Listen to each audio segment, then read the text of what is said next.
অভিনেতা ও রাজনীতিবিদ থালাপতি বিজয়ের জনসভায় পদদলিত হয়ে ১৬ নারী ৬ শিশুসহ ৩৯ জনের মৃত্যু হয়েছে।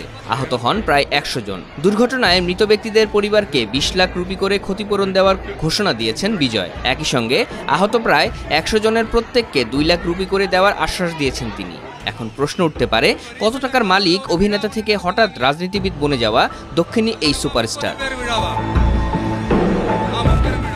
ভারতীয় গণমাধ্যম ইন্ডিয়া.com-এর এক প্রতিবেদন অনুযায়ী রাজনীতিতে আসার আগে থেকেই দক্ষিণ ভারতের অন্যতম শীর্ষ তারকা বিজয়। ভারতের প্রথম ২০০ কোটি রুপি পারিশ্রমিক নেওয়া অভিনেতাও তিনি।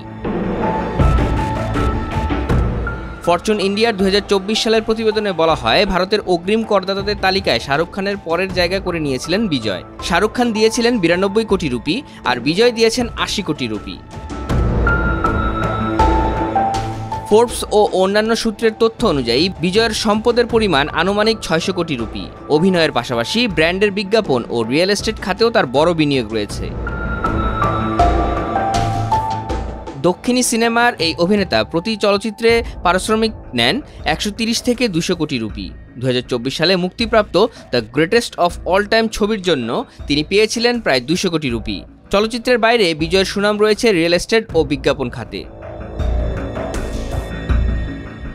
এছাড়া চেন্নাইয়ে কাসুরিনা ড্রাইভে সমুদ্র তীরে ঘেঁষে প্রাসাদ সদৃশ একটি বাড়ি রয়েছে বিজয়ের, যেটি হলিউড তারকা টম ক্রুজের বিচ হাউস থেকে অনুপ্রাণিত।